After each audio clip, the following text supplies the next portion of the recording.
About that, technical difficulties. So, good afternoon, distinguished guests, friends, family, and of course, an occasional foe. I bet most of y'all are looking at me saying, how in the heck did Sergeant Major Rushing get the opportunity to speak before Command Sergeant Major Featherston's retirement party?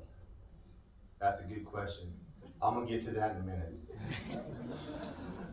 So I just want to share with you a text that I got from Sergeant Major Featherston about 2 or 3 weeks ago. I'm gonna have to read it verbatim so you can get the gist of it. Just to make you feel good, the time from the stock market crash in 1929 to the day you were born is shorter than the time period than the day you were born to the day.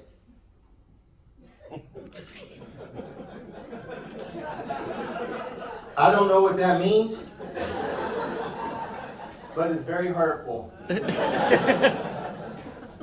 Mean. I just hope that I can find it in myself to forgive you. All right, I'm over it. So back to business. I got a few admin points I want to, or a couple admin points I want to address, and I think everybody in here is familiar with this. If you're not familiar with this, please raise your hand. It's a safe place. Well, this ain't it. Or if you're in this room and you're thin-skinned, or you get your feelings hurt easily, you might want to exit now. Everybody in here is fair game. Boy.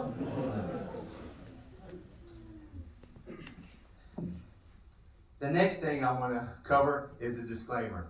I'm going to read it word for word.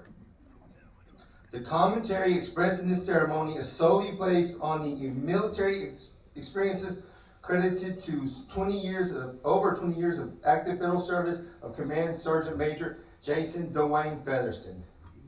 You may or may not reflect the opinions or views of either the TMD staff or leadership.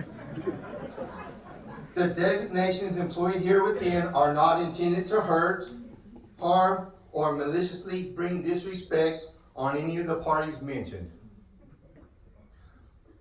With that being said, let's get started.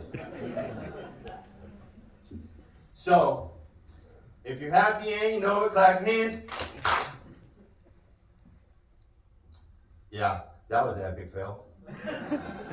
Well, that pretty much sums up my speech, sums up Sergeant Major Featherston's career. Epic fail. But I appreciate all y'all coming out here. You've been great. That's not right. Y'all come all this way. At least I can find a few words to say. You hear me? Huh?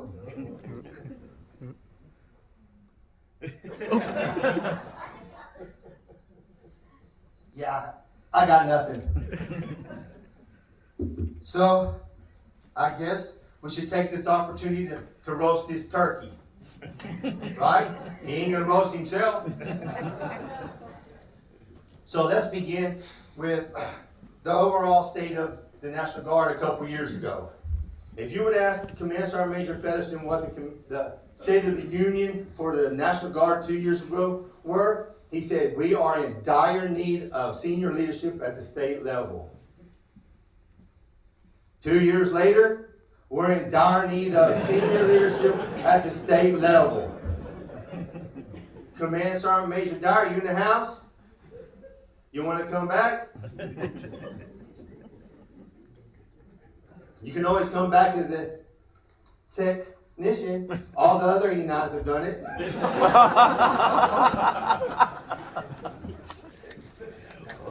I can honestly say this day has been more anxious for me than a long-tailed cat in a room full of rocking chairs. But let me revert back to an old saying that I learned when I was in college about public speaking.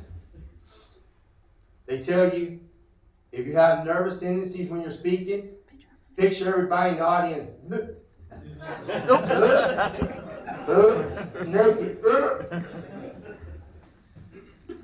All right, we'll get past that. So, some things you just can't unsee. But I've got something for that. What I'm about to share with you is the last copy of a series of 3. I'm going to call this the Trilogy of Travis. This beautiful artwork was inspired by Command Sergeant Major Featherston. So back in 2007, I thought I'd be funny. I went and did PT. I came back, took a shower, got ready to get my clothes on. So I took a towel and wrapped it around me. Took a picture of it and sent it to Sergeant Major Featherston. Well, didn't think nothing else about it. I was walking across the drill hall.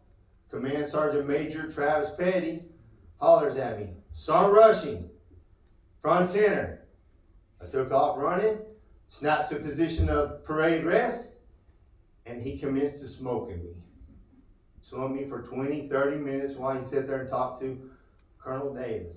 I had to get up, add insult to injury, had to mop the floor because there was a big pile of sweat there. So I asked Command Sergeant Major Petty, Travis, I'm like, "What was that for?" He goes, "You know what it's for." I had no clue. So he pulls his phone out, and I hear the music I put to it. It happened to be Marvin Gaye. Let's get it on. I was like, "Featherston." And Command Sergeant Major's like, "Featherston." Command Sergeant Major Featherston at the time, he got me. About 2015, 2016, Command Sergeant Major Travis Petty's by this time retired. I think he did a stint over in Germany. He comes back, and Featherston tells me, "Hey, Russian, guess who I'm having dinner with?" I'm like, "Who?" He said, "Command Sergeant Major Petty." I said, "Send me his phone number." Yep. I reenacted that same picture. Epic. Epic. Trump had nothing on epic. So now, today, we are where we are. At last, the unveiling of a masterful treasure.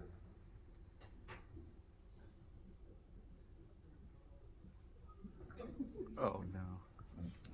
Bam! How you like them apples? I told you there's some things you just can't unsee. That will be with you for the rest of your life.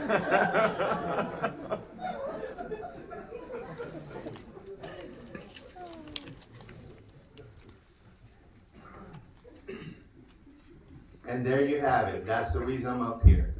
Command Sergeant Major Featherston said, "Sergeant Major Rushing is the only stupid person in the Texas Army National Guard to degrade himself and say some of the stuff that he's about to say." Yeah, I'm probably going to get a Gomer. That's a general letter, it's a general officer memorandum of reprimand. I'm going to get fired, stand in the soup line. But hey, I guess I can always go to work for Duluth. I mean, look who works there right now. You got Sergeant Major Boyles, Sergeant Major Ruiz, Colonel Carney, Command Sergeant Major Morton, Master Sergeant Max. I need some water. Cool. Colonel Mintz, and of course, Sergeant Major Featherston. I submit to you that hiring standards are somewhat lacking. I'm a shoo-in.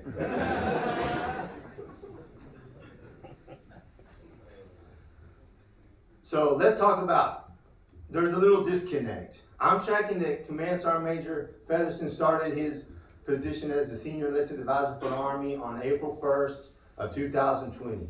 But the program says May 1st. So one of us has it wrong.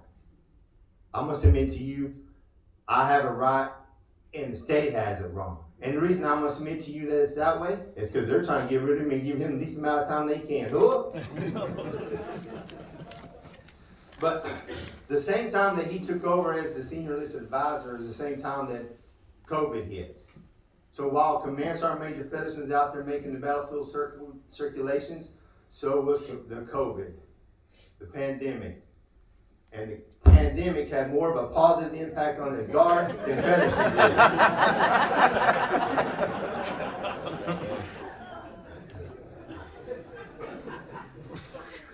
I'll be honest with you. I really didn't know how to start the speech. Decisions. Now I know how Command Sergeant Major Morton feels. He can't make a dang decision. Well, the reason I say that, look at him walking around here, looking all dumb and ugly. I mean, where you at? Stand up, be proud. Make a decision. You can't be both ugly and stupid. Pick one.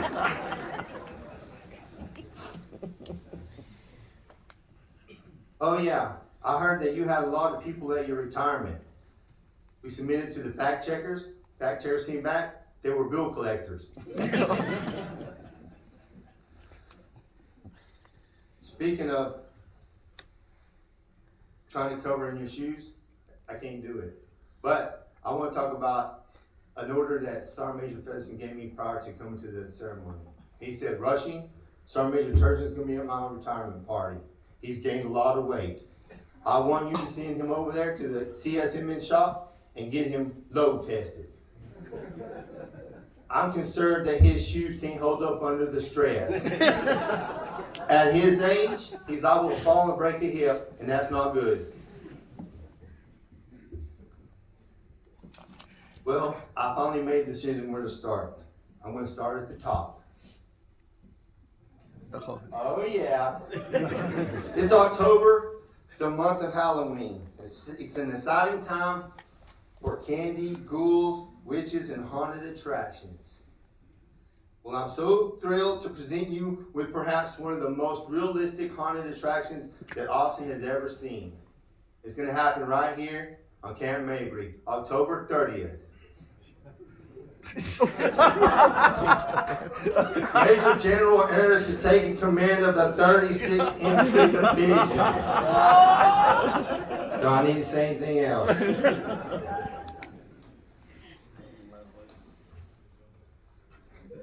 Speaking of ghosts,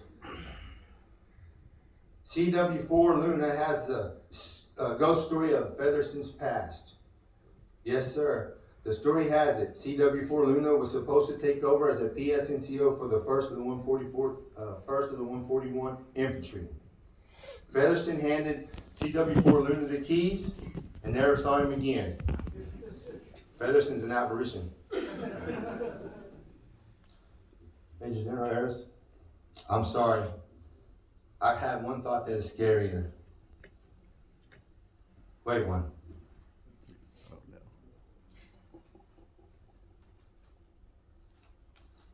This here is the cushion from Sergeant Major Featherston's office. Look, it's new. It's never been used. I don't know what that means. But the thing that's scarier than Major General Harris, Sergeant Major Thompson wants this chair. Oh!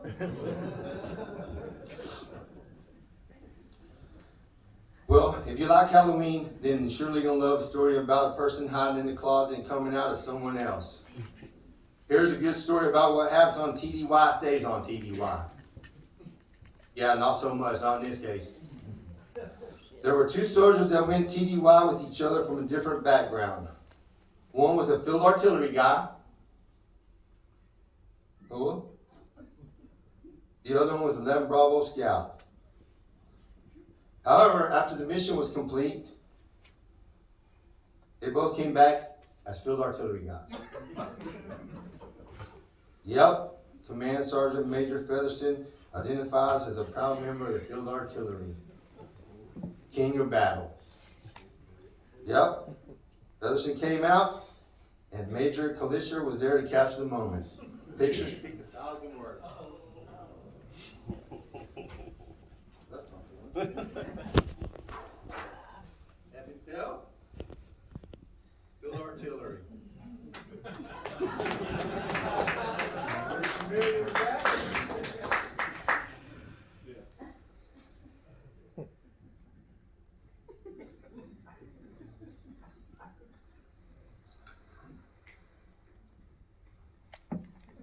Command Sergeant Major Semper in the house. Boy, howdy, I remember when you were the first sergeant for myself and Sergeant First Class Featherston. Now look at you, living up there high in NGB in the swamp. I mean the man. It felt like it's just the other day that we were in the drill hall. But I knew you had a special gift about you. You could identify the qualities of leadership instantly. Yup, Command Sergeant Major's leadership was so bad, you had to get as far away from Texas as you could and you landed in NGB. I don't blame you. But hey, you're not on a short list. Even his brother and sister got as far away as they could. His sister lives in Stillwater, and his brother lives in Arkansas. I told you nobody's safe in here. Command Chief. This is my favorite. I didn't see you in tennis. I figured you'd be rolling around on your knee stroller. However, you're here, and I personally want to take the opportunity to tell you how you're perceived across the state as the big dog. I can sum it up in one word: priceless. But let me articulate what that means. I'm going to have to solicit some help from the number people. No, not Karen Hall. She sucks. Every year she tells you no money, the sky's falling, and bam, last 2 days of the fiscal year, you got to spend $2 million in 48 hours. It's too easy. Let me explain. Priceless means there's no money in the world that can equate to the worth. Hence, no money equals zero. Zero translates to worthless. Therefore, you're pretty much worthless.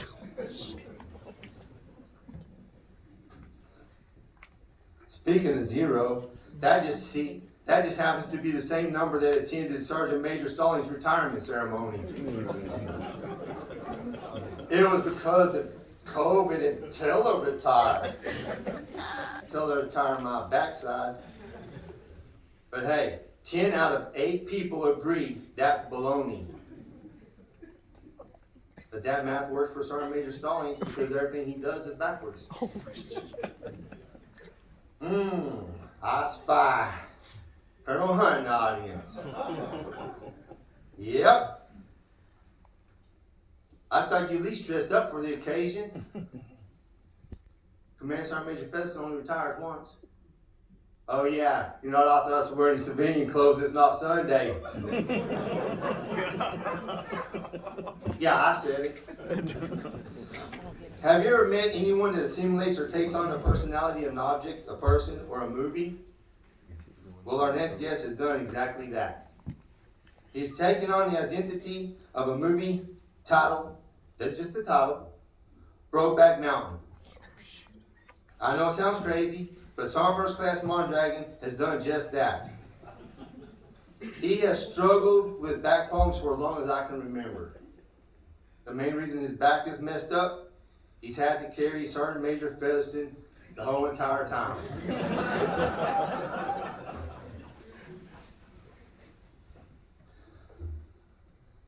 Well, let's take a couple minutes and talk about a few things that Command Sergeant Major Featherston does outside the military. Before we start, I want to go through a couple rules of engagement.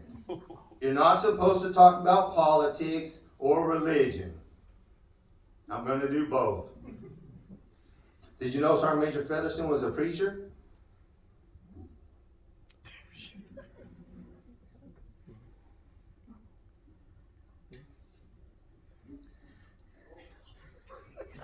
I think that's worthy of taking up an offering. No, not for him. It's for me, because I'm pretty sure I'll be jobless after this. But I do have a question. Are y'all feeling the Holy Roast? But hey, I got some righteous strikes. Not like the ones that you heard on national TV that General Milley boasted about, but the kind that hits their actual intended targets. How many people in the audience like guns? Command Sergeant Major Featherston sells guns. I don't know if he's any good at it. I'll have to defer that to Command Sergeant Major Hoxie.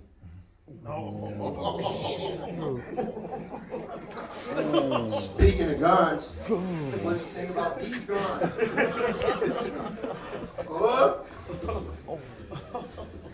Oh yeah, I almost forgot. Command Sergeant Major Featherston is also a farmer.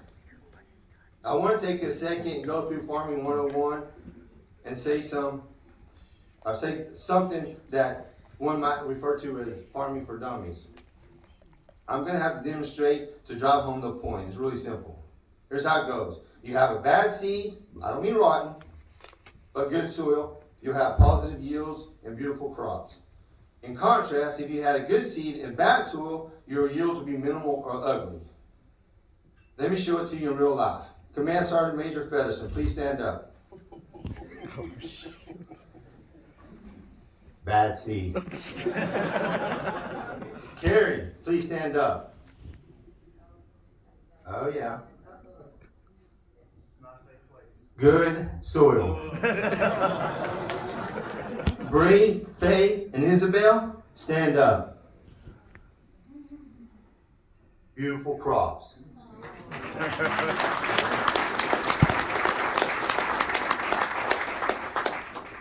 At least he did something right.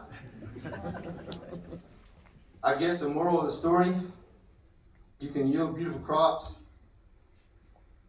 even if you're ugly.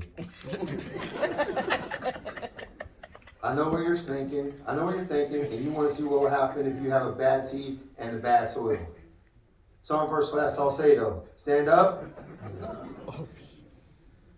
Cool. Well, did y'all see his wife? Man, she's beautiful. I'm sure everyone in this room is wondering how that dumpy farmer like that could score some such prime real estate. Well, that's a good question. So we had to apply additional manpower and resources to a working group focused on Army design methodology. In simplified terms, that means our people had to try to figure out how this could happen.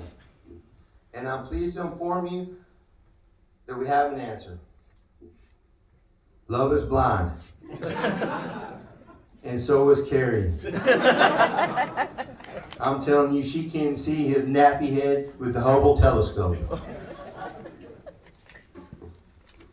But let's get back to military operations.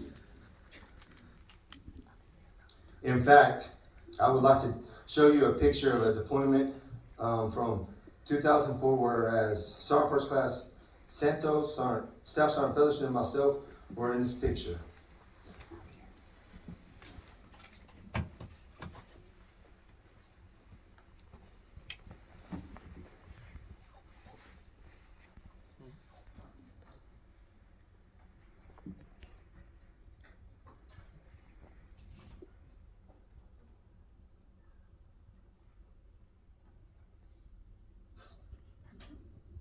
The historical aspect of this deployment is that members of this deployment, along with only a handful of other soldiers, are the only soldiers in the military to be authorized to wear the 49th Armored Division combat patch.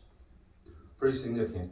But the one thing that in the photo that stands out more than anything, and is so significant, fabulous, and amazing, that's me. Leaders, that's what I'm talking about next. As you know, there are many types. The first leader is one I personally consider my favorite. This leader has volume, comforting qualities, and has never let me down. This type of leader is hands down the best leader in the room.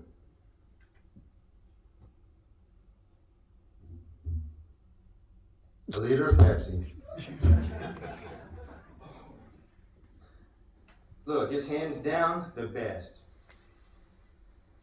Definitely, this leader has more substance than Sergeant Major Kovar. Why do I bring up Sergeant Major Kovar? I don't know. I guess it's his inability to lead and get soldiers into school. Command Sergeant Major Kovar couldn't get it done, but Command Sergeant Major Featherston did. Within 15 minutes, soldier had reservations. No, I'm not drinking the Sergeant Major Featherston's Kool-Aid. There's way too many psychopaths out there for that.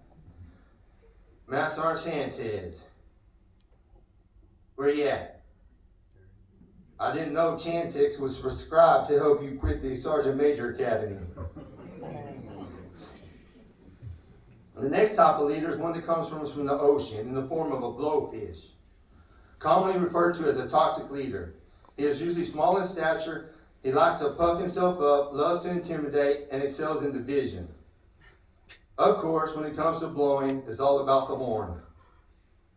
A good leader is one that has mastered the art of influencing and directing men in such a way as to obtain their willingness, obedience, confidence, loyalty, and respect. But the most important piece of being a good leader is having the holistic understanding to follow. And there you have it. Command Sergeant Major Featherston has mastered the art of following. He did indeed follow everyone out the door into retirement with Deloitte. Hopefully, while in Deloitte, he can work on his stage to master the art of leadership. Command Sergeant Major Sampa had made a comment, I believe, about the time he was in the cab and they were running hay to and from. Sergeant Major Featherston has a big old F-250 Ford pickup truck. Now he drives a Tesla. You think he did that because he's going green? Absolutely not. FMS 33 took his fuel card away.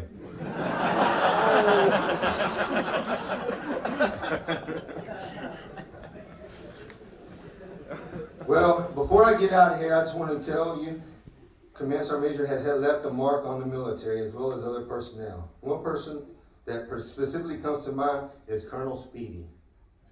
Back in 2004, Command Sergeant Major Featherston was able to leave his mark on both of us. Captain Speedy locked me up at parade rest for 2 hours while on duty.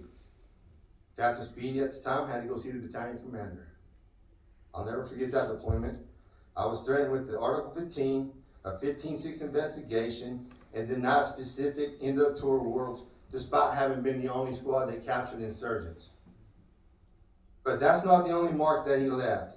Command Sergeant Major Featherston also left tire marks across the bunker that got me hemmed up in the first place. Yeah, he's going to deny it, but I'm clearly putting it on his shoulders because I got to the microphone first. It says in the Bible, do unto others every chance you get. Well, Command Sergeant Major Featherston was the first person I met when I came in the military in 2001. He has been instrumental in my career as well as many of you sitting in this room. I consider him my best friend, my mentor, and an exceptional leader. It was in 2002, I looked Jason in the face and told him, you'll be the State Sergeant Major one day. I wish him the best in life, health, and his follow-on career with Deloitte. May God bless, favor with him and his beautiful family. Godspeed. I'd like to thank y'all for the opportunity. I'd like to thank you for the opportunity to speak before your retirement ceremony. I just ask for one favor.